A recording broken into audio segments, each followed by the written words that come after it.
ओम नमो नारायणाय। ओम नमो भगवते वासुदेवाय।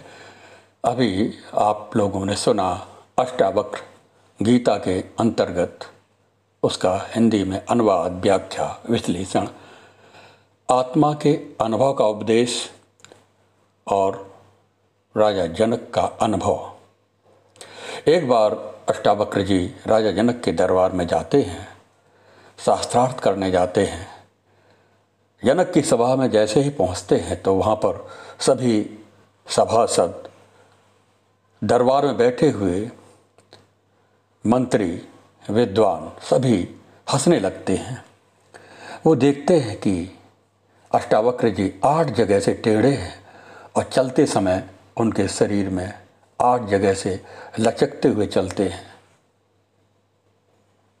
इस प्रकार से किसी व्यक्ति को अंग भंग या टेढ़ा या कुबरा व्यक्ति जब चलता है तो वो एक मटकता हुआ चलेगा, लेकिन उसका जीवन, उसका शरीर उस कष्टों को भोगता है। क्योंकि अष्टावक्र जी को उनके पिताजी से ही श्राप मिला हुआ था। अष्टावक्र जी जन्म से ही विद्वान थे, आत्मज्ञानी थे, सिद्ध पुरुष थे। तो जब वो गर्भ अवस्था में थे, कहोल ऋषि उसी समय वेद मंत्रों का उच्चारण सुन कर रहे थे। उसी समय माँ अपने वहीं पर सभा में उपस्थित थीं। उसी समय आवाज़ आती है कि छंद का गलत उच्चारण कर रहे हैं। जब ये बात सुनी तो कहोल ऋषि ने श्राप दे दिया, यानी कि अष्टावक्र जी के पिताजी ने श्राप दे दिया, तो जन्म से ही विकलांग पैदा हो। यही उनको श्राप लगा हुआ था। जब राजा जनक के दरबार में अष्टावक्र जी जाते हैं, 8 जगह से उनके शरीर के अंग मुड़े हुए थे, चलने में वो लचक हो रही थी शरीर में। तब पूरी सभा हंसने लगी। जब पूरी सभा को हंसता हुआ देखा तो अष्टावक्र जी जनक से कहते हैं कि आपके सभा में सभी चमार बैठे हुए हैं, यानी कि हमारे शरीर की चमड़ी को देख रहे हैं। हमारे शरीर में जो आत्मा विद्यमान है, जो चेतना है, जो इन शरीरों में, सभासदों में, सभा में, जनप्रतिनिधियों में और यहाँ की प्रजा में जो चेतना विद्यमान है, उसमें एक अंतर्मुखता, उस चेतना, उस परमात्मा को कोई नहीं देख रहा है। जब जनक जी ने ये सुना तो वो आश्चर्य में पड़ गए। ये तत्वज्ञानी सिद्ध पुरुष ऋषि हमारे दरबार में आए हैं। वहीं पर वो बंदी ऋषि ने जो उनके पिताजी को बंदी बना लिया था, बंदी ऋषि थे जो विद्वानों को वो शास्त्रार्थ में हरा करके बंदी बना लिया करते थे। उसी समय अष्टावक्र जी ने वहाँ पर उनसे शास्त्रार्थ किया और बंदी ऋषि को हरा दिया। बंदी ऋषि ने, और उन्होंने उसके बदले में बंदी ऋषि को शास्त्रार्थ में परास्त होने के बाद भी उनको क्षमा कर दिया। राजा जनक उस सभा में विद्वान ऋषियों को बुला करके शास्त्रार्थ कराते थे। उनका यही उद्देश्य था कि कोई सिद्ध पुरुष ऋषि मिले जिसको मैं अपना गुरु बनाऊं। वहीं से अष्टावक्र जी और राजा जनक का संवाद प्रारंभ होता है अष्टावक्र गीता के रूप में। अभी पिछले 2 प्रकरणों में आप लोगों ने श्रवण किया। पिछले प्रकरण में पहला जो अध्याय था, आत्मा के अनुभव का उपदेश 20 श्लोकों में, दूसरा जनक का अनुभव 25 श्लोकों में। क्योंकि विदेहराज जनक ज्ञानी थे तो उनका स्वयं का अनुभव। और तीसरा प्रकरण प्रारंभ होता है आक्षेप पूर्वक गुरु का उपदेश, जिसमें 14 श्लोकों का आप लोग उनका अनुवाद श्रवण करेंगे। कुछ श्लोकों को हम उच्चारण करते हैं और उनका हिंदी में अनुवाद शुरू करते हैं। अविनाशी मात्म नेकम विज्ञान तत्वतः तवात्मज्ञस्य धीरस्य कथर मर्थार्जने रति। अष्टावक्र जी ने राजा जनक की परीक्षा लेते हुए पूछते हैं कि उन्हें वास्तव में आत्मज्ञान हुआ है या आत्मज्ञान की भ्रांति हुई है। ये प्रश्न करते हैं। आत्मा को तत्वतः एक और अविनाशी जानकर भी तुझ आत्मज्ञानी धीर को धन कमाने की आसक्ति क्यों है? ये अष्टावक्र जी ने राजा जनक से कहते हैं। अनुभूत सुनकर जनक की हो बोध दृढ़, जिस रीत से लेने परीक्षा वे लगे, बोले वचन ऋषि नीत से। अविनाशी आत्मा एक है, तुम कर चुके यह दृढ़ मति, फिर आत्मज्ञानी धीर की क्यों धन कमाने में रीत है। तुम राजकाज कर रहे हो, धन संकलन भी करते हो प्रजा चलाने के लिए, ये सब क्यों है?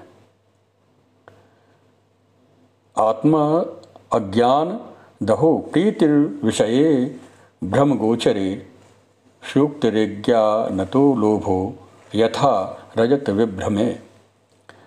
आश्चर्य की आत्मा के अज्ञान से विषय का भ्रम होने पर वैसी ही प्रतीत होती है जैसी सीपी के अज्ञान से चांदी की भ्रांति में लोभ पैदा होता है। और चौथा श्लोक, आत्मा को शुद्ध चैतन्य व अति सुंदर सुनकर भी कैसे कोई इंद्रिय के विषय में अत्यंत आसक्त होकर मलिनता को प्राप्त होता है। अत्यंत सुंदर शुद्ध चेतन आत्म को पाकर अहो इंद्रिय विषय आसक्त नर अति मलिनता को प्राप्त हो। सब भूतों में आत्मा को और आत्मा में सब भूतों को जानकर भी मुनि को ममता होती है, यही एक बहुत बड़ा आश्चर्य है। सब प्राणियों में आत्मा है, सब भूत आत्मा में अहो, यह जानने वाला मुनि आश्चर्य ममताग्रस्त हो। आस्थिता परमाद्वैतम मोक्षार्थे अपि व्यवस्थिता, यानी 6वें श्लोक में, यानी परम अद्वैत में स्थित हुआ और मोक्ष के लिए भी उद्यत हुआ पुरुष काम के वश होकर के क्रीड़ा के अभ्यास में व्याकुल होता है, यही एक बहुत बड़ा आश्चर्य है। ये अष्टावक्र जी राजा जनक से कहते हैं। यानी काम को उद्भूत ज्ञान का शत्रु जानकर भी कोई अति दुर्बल और अंतकाल को प्राप्त हुआ पुरुष काम भोग की इच्छा करता है, यही बहुत बड़े आश्चर्य की बात है। यह ज्ञान की वैरी प्रकट निर्बल स्वयं निश्चय करे, आश्चर्य अंतिम काल तक उस काम की इच्छा करे। 8वां श्लोक, इहा मूत्र विरक्तस्य नित्य नित्य विधि विवेकिनः आश्चर्य मोक्ष कामस्य मोक्षादेव विभीषिका, यानी जो यह लोक और परलोक के भोग से विरक्त है और जो नित्य और अनित्य का विवेक रखता है और मोक्ष को चाहने वाला है, वह भी मोक्ष से भय करता है, यही एक बहुत बड़ी आश्चर्य की बात है। यानी कि धीर पुरुष तो भोगता हुआ भी और पीड़ित होता हुआ भी नित्य केवल आत्मा को देखता हुआ प्रसन्न होता है, न कि क्रुद्ध होता है। धीरस्त भोज्य मनो अपि पीड्यमानो अपि सर्वदा, ज्ञानी कहीं संस्कृत हुआ पीड़ित हुआ जन से कहीं, एकात्म को लगता हुआ हर्षित कुपित होता नहीं। चेष्टमानम शरीरम स्वम पश्यत्य न्या शरीरवत, यानी कि जो अपने चेष्टारत शरीर को दूसरे के शरीर को दूसरे के शरीर की भांति देखता है और वह महाशय पुरुष स्तुति और निंदा में भी कैसे क्षोभ को प्राप्त होता है। जो इस विश्व को माया मात्र देखता है और जो आश्चर्य को पार कर गया है, वह धीर पुरुष मृत्यु के आने पर भी क्यों भयभीत होता है। जिस महात्मा का मन वैराग्य में, मोक्ष में भी स्पृहा नहीं रखता, उस आत्मज्ञान से तृप्त पुरुष की तुलना किससे की जाए। यानी राजा जनक को अहंकार हो गया था, तो वो एक इस प्रकार से उलाहना रूप में एक शिक्षा दे रहे हैं। माया मात्र मिदम विश्वम पश्यन् विगत कौतुकः, यानी कि जो इस विश्व को माया मात्र देखता है और जो आश्चर्य को पार कर गया है, वह धीर पुरुष मृत्यु के आने पर भी क्यों भयभीत होता है। या निस्पृहा मानसं यस्य नैराश्येऽपि महात्मना, यानी जिस महात्मा को मन वैराग्य से मोक्ष में भी स्पृहा नहीं रखता, उस आत्मज्ञान से तप्त पुरुष की तुलना किससे की जाए।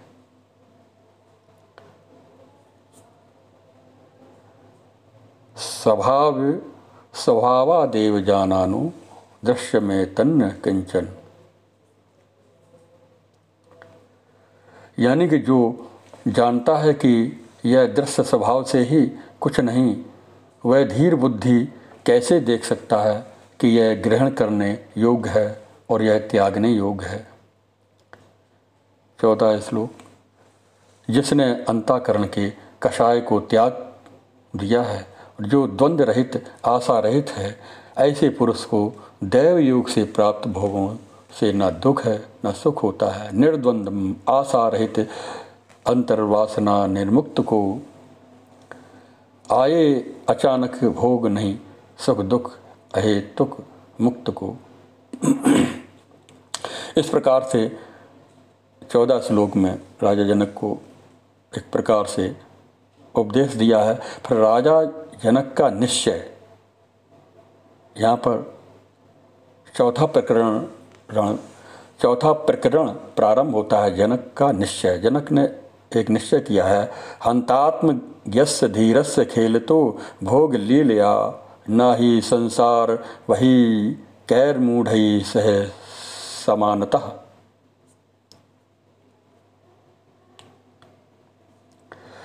यानी कि राजा जनक अष्टावक्र द्वारा दिए गए प्रश्नों के उत्तर देते हैं, जिससे उनको हुए आत्मज्ञान की पुष्टि होती है। जनक कहते हैं कि हंता भोग विलास के साथ खेलते हुए आत्मज्ञानी धीर पुरुष की जो बराबरी संसार को सिर पर ढोने वाले मूढ़ पुरुषों के साथ कैसे की जा सकती है। ये पहला श्लोक चौथे प्रकरण का है। सुनकर वचन मुनि के तभी जो जनक का निश्चय रहा, होकर अकंपित धीर धी ने नम्रता से फिर कहा, भोग क्रीड़ा में लगे आत्मज्ञ इस नरवीर की तुलना उचित नहीं, भारवाही मूढ़ जन से धीर की। यानी कि आगे कहते हैं, जिस पद की इच्छा करते हुए इंद्रादि संपूर्ण देवता दीन हो रहे हैं, उस पर स्थित हुआ भी योगी हर्ष को प्राप्त नहीं होता है। यही एक आश्चर्य है।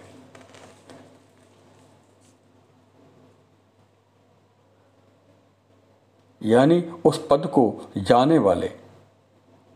जाने वाले के अंतःकरण का स्पर्श कैसे ही, यानी उस पद को जाने वाले के अंतःकरण का स्पर्श वैसे ही पुण्य और पाप के साथ नहीं होता, जैसे आकाश का संबंध भासता हुआ भी धुएं के साथ नहीं होता है।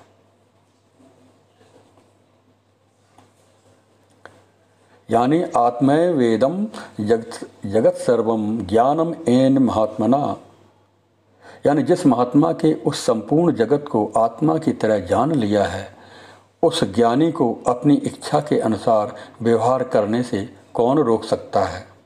सारे जगत को जो महात्मा आत्म ही है जानता, प्रारब्ध भोगधीन यानी प्रारब्ध भोगाधीन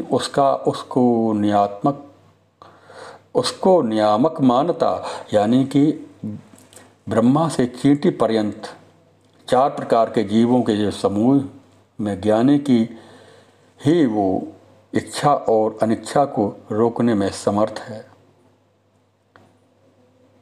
यानी ब्रह्मादि तृण पर्यंत प्राणी चतुर्विध असमर्थ हैं, इच्छा अनिच्छा त्याग में विद्वान एक समर्थ है। यानी ज्ञानी विद्वान ही समर्थ है, मुक्त है। कोई बिरला ही आत्मा को अद्वय और जगदीश्वर रूप में जानता है। वह जिसे करने योग्य मानता है उसे करता हूँ।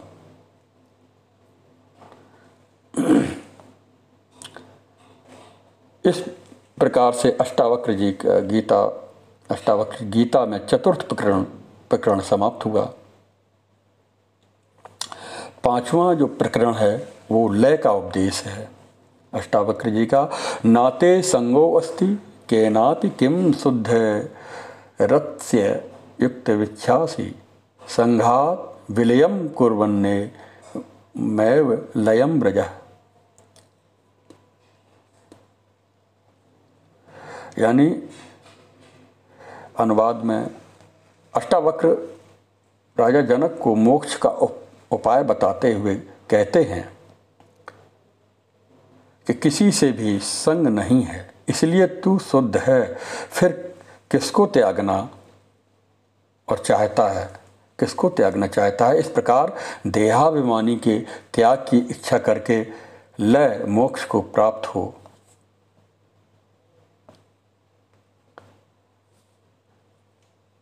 यानी सुनकर सही निश्चय पुनः उपदेश मुन देने लगे। लय रूप जो परमार्थ से है सिद्ध वह कहने लगे। निसंग हो नित शुद्ध तुम क्या त्याग अब करना चाहो। देहादि लय करते हुए बस मोक्ष को ही प्राप्त हो। यानी तुझसे संसार उत्पन्न होता है, जैसे समुद्र से बुलबुला, इस प्रकार आत्मा को एक जानकर मोक्ष को प्राप्त हो। तुमसे जगत होता उदित क्यों सिंधु में बुध बुध अहो। यह जान आत्मा एक को बस मोक्ष को ही प्राप्त हो। यह दृश्यमान जगत प्रत्यक्ष होता हुआ भी रज्जु सर्प की भांति तुझ शुद्ध के लिए नहीं है, इसलिए तू मोक्ष को प्राप्त हो। रज्जु सर्प इव व्यक्त मेवे लैव लयम व्रज। यानी प्रत्यक्ष है पर जग मृखा हो शुद्ध तुम में नहीं। यह दृश्य रज्जु सर्पवत नृप मुक्त हो जाओ यहीं। यानी दुख और सुख जिसके लिए समान है, जो आशा और निराशा में समान है, जीवन और मृत्यु में समान है, ऐसा होकर तू मोक्ष को प्राप्त हो जा।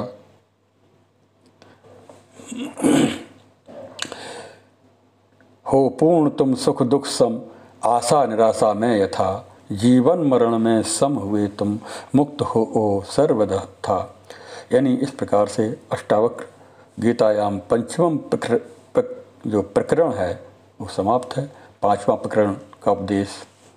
अब 6वां प्रकरण प्रारंभ होता है, यथार्थ ज्ञानोपदेश का पहला श्लोक। आकाश वदनन्तो अहम घटवत् प्रकृतम जगत इति ज्ञानम तथैतस्य न त्यागो न ग्रहो लयः। यानी मैं आकाश की भांति अनंत हूँ, मैं आकाश की भांति अनंत हूँ।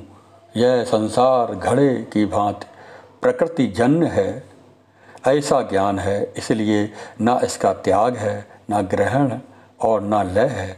आकाशवत मैं नित्य हूँ, घटवत जगत यह प्रकृतिक, इसका ग्रहण नहीं त्याग लय भी ज्ञान है, यह सर्वदिक।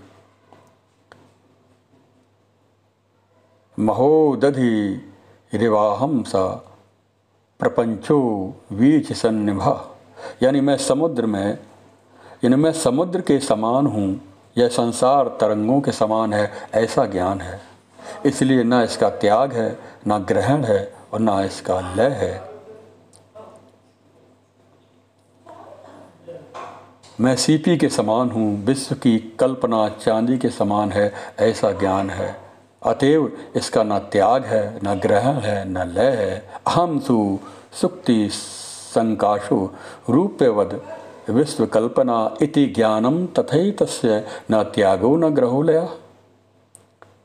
अहम वा सर्वभूतेषु सर्वभूतान्यथो मयि इति ज्ञानम तथैतस्य न त्यागो न ग्रहो लया, यानी मैं निश्चित ही सब भूतों में हूँ और ये सब भूत मुझ में हैं, ऐसा ज्ञान है। इसलिए ना इसका ग्रहण है, ना त्याग है, ना लय है। मैं सर्वभूतों में सभी हैं भूत मुझ में मान्य है, इसका ग्रहण नहीं, त्याग लय भी वास्तविक है ज्ञान यह। अष्टावक्र गीता का ये 6वां प्रकरण समाप्त हुआ। अब अष्टावक्र गीता का जनक का अनुभव 7वां प्रकरण प्रारंभ करते हैं। पहला श्लोक। मय्यनंत महाम्भोधौ विश्वपूत इतिवस्ततः। मय्यनंत महाम्भोधौ विश्वपूत इतस्ततः भ्रमति स्वांत वातेन न ममास्य सहिष्णुता, यानी मुझ अंतहीन महासमुद्र में विश्वरूपी नाव अपनी ही प्रकृत वायु से इधर उधर डोलती है, मुझे असहिष्णुता नहीं है। मुझ अनंत समुद्र में यह विश्व पोत जहाँ तहाँ भ्रमता रहे, मन पवन से क्या क्षोभ है मुझको यहाँ, यानी कि मुझ अंतहीन महासमुद्र में जगत रूपी लहर स्वभाव से उदय हो जाए, चाहे मिट जाए, मेरी न वृद्धि है न हानि है, मैं अपनी जगह स्थिर हूँ। मुझ अनंतहीन महासमुद्र में निश्चय ही संसार कल्पना मात्र है। मैं अत्यंत शांत हूँ, निराकार हूँ और इसी अवस्था में स्थित हूँ।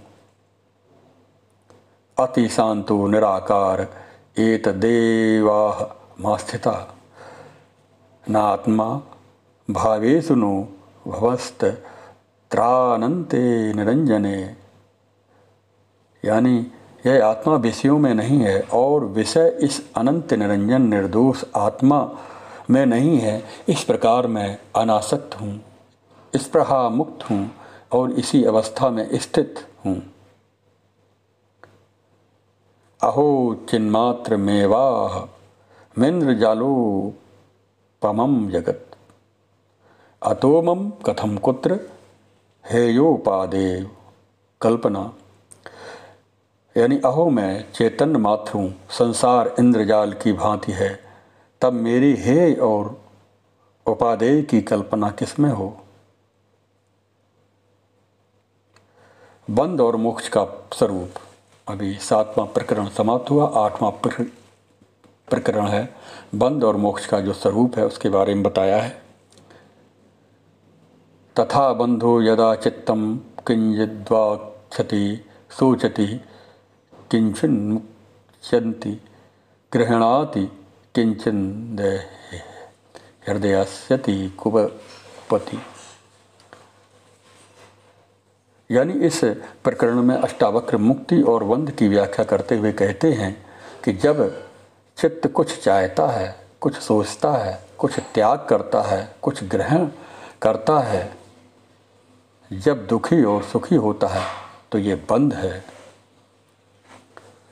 मन चाहता कुछ सोचता कुछ त्यागता है, जब कभी करता ग्रहण है रुष्ट या संतुष्ट, बस बंधन तभी। तदा मुक्तिर्यदा चित्तम न वाच्यति न सोचति न मुच्यति न गृह्णाति न हृष्यति न कुप्यति, यानी जब मन न चाह करता है, न सोचता है, न त्यागता है, न ग्रहण करता है, जब यह न सुखी होता है न दुखी होता है, तभी मुक्ति है। यानी चित्त चाहता नहीं, सोचता नहीं, त्यागता है कुछ कभी, करता ग्रहण नहीं कुपित हर्षित, मुक्त हो जाती तभी। तदा बंधो यदा चित्तम सक्तम कान्यपि दृष्टिसु, तदा मोक्षो यदा चित्तमासक्तम सर्व दृष्टिसु। यानी कि जब चित्त किसी दृष्टि अथवा विषय में लगा है तब बंध है, और चित्त जब सब दृष्टियों से अनासक्त है वह मोक्ष है। यानी चित्त जिस किसी भी विषय में आसक्त हो, बंधन ये भी हो, सर्व विषयों से विरक्त मन मुक्त हो जाता तभी। यदा नाहम तदा मोक्षो, यदा हम बंधनम तदा मत्तेति हेलया किंचन्मा ग्रहाण विमुच्य माँ। नहीं, जब तक मैं है तब तक बंध है, जब तक मैं नहीं तब तक मोक्ष है। इस प्रकार का विचार कर, ना इच्छा कर, ना ग्रहण कर, ना त्याग कर। यानी कि है जब अहम बंध तभी, नहीं अहम है तब मोक्ष नर। यह जानकर मत स्वेच्छया, नहीं ग्रहण कुछ नहीं त्याग कर। वैराग्य निरूपण 9वां प्रकरण प्रारंभ होता है। श्लोक पहला। कृता कृते च द्वंद्वानि कदा शांतनि कस्य वा, एवं ज्ञात्वैव निर्वेदात् भव त्याग परो अवृति। यानी अष्टावक्र जी आगे कहते हैं कि जो क्रिया और अनक्रिया, कर्म और द्वंद्व किसके कब शांत हुए हैं, इस प्रकार निश्चित जानकर, इस प्रकार निश्चिंत जानकर इस संसार में निर्वेद उदासीन होकर के त्याग और जो आवृत्ति हो, यानी यह क्रिया यह नहीं, द्वंद्व कब किसके हुए, शांत चिंत यह जानकर वैराग्य से त्यागी रहो आग्रह रहित। यानी कि हे तात, लोक की चेष्टा, व्यवहार और उत्पत्ति और जो विनाश है, उत्पत्ति और विनाश को देख करके किसी भाग्यशाली की ही जीने की कामना होती है, भोगने की वासना और ज्ञान की जो इच्छा है शांत हो गई है।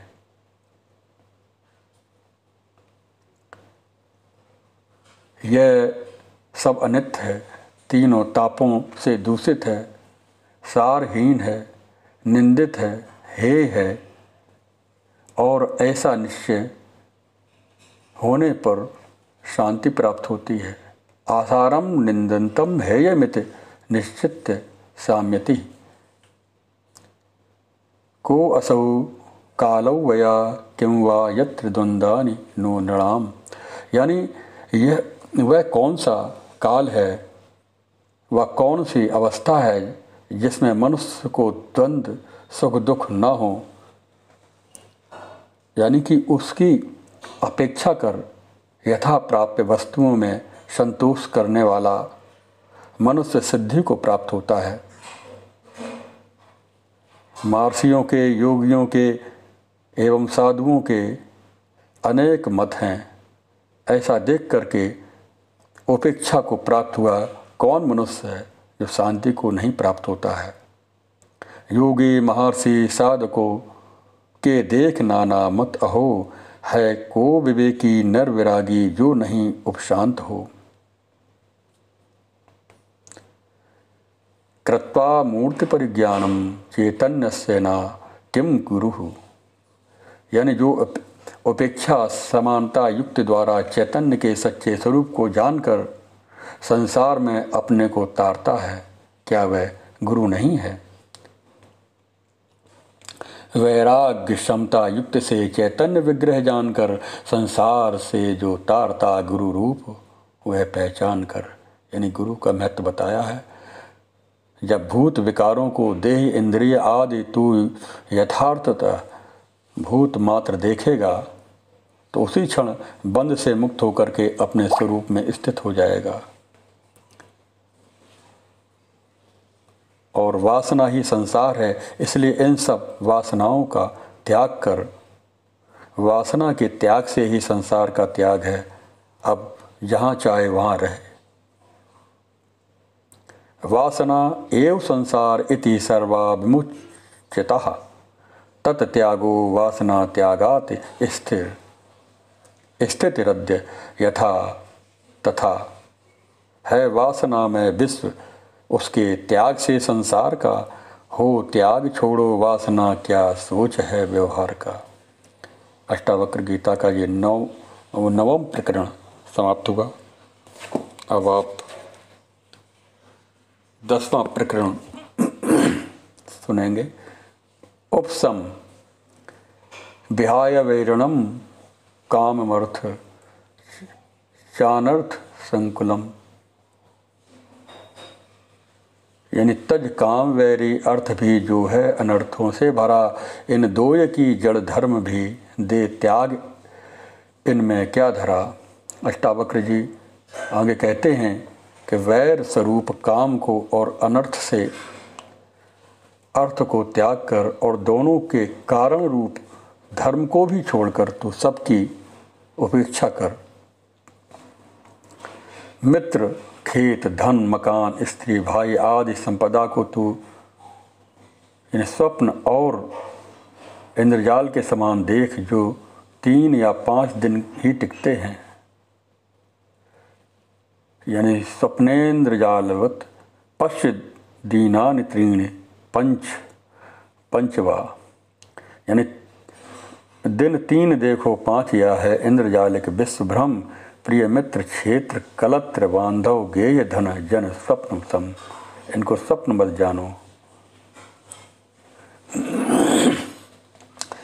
यत्र यत्र भावेत तृष्णा संसारम विद्धि तत्र वै। यानी जहाँ जहाँ तृष्णा हो वहाँ वहाँ ही संसार जान।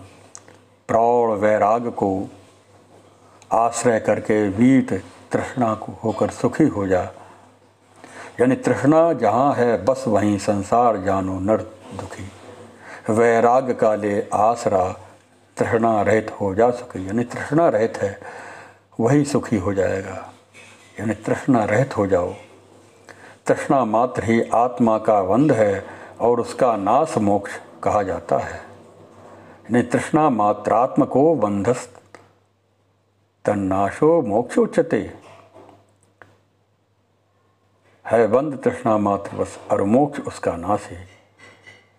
आगे 5वां श्लोक बताते हैं। तू एक शब्द चैतन्य है, संसार जड़ और असत है। यह अविद्या भी असत है, इस पर भी तू क्या जानने की इच्छा रखता है। तू शुद्ध चेतन एक हो, मायिक जगत जड़ है असत। क्या जानना तुम चाहते हैं जब अविद्या भी असत।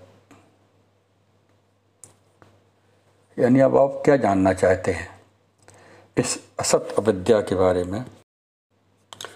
और राज्यम सुता कलत्राणि शरीराणि सुखानि च संसक्त स्यापि नष्टानि तव जन्मानि जन्मानि।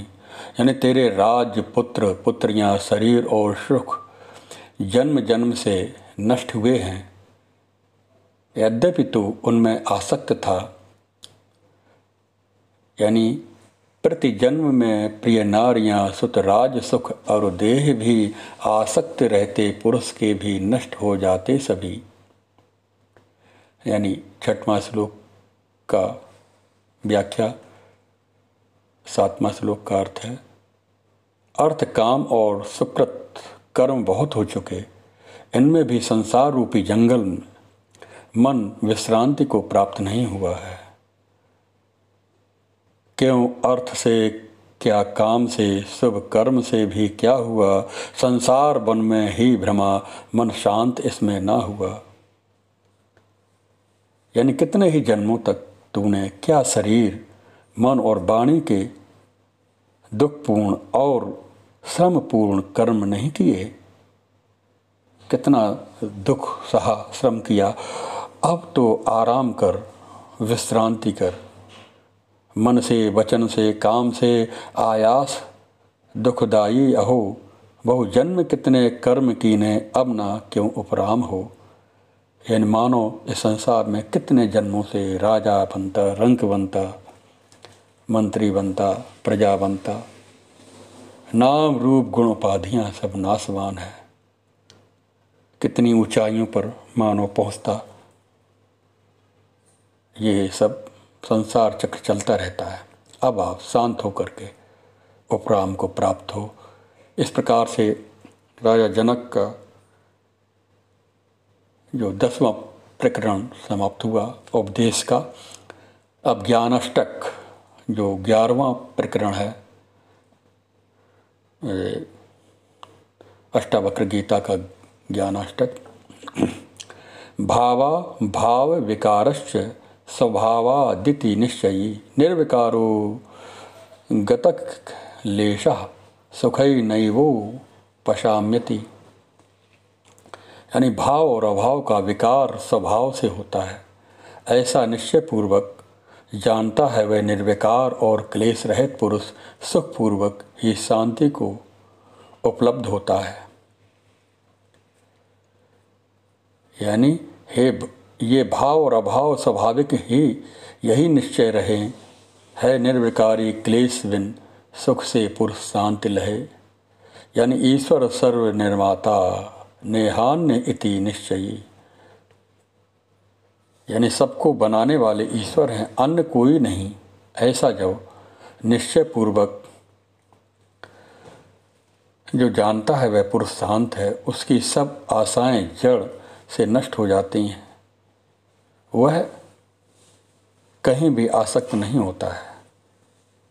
यानी अपने हम मन में मान लें कर्ता, यानी कर्ता सभी का ईश है, नहीं अन्य यह निश्चित सही। अंतर्गलित आशा सभी है, शांत नहीं आसक्त ही। ये भाव हमारे मन में होना चाहिए।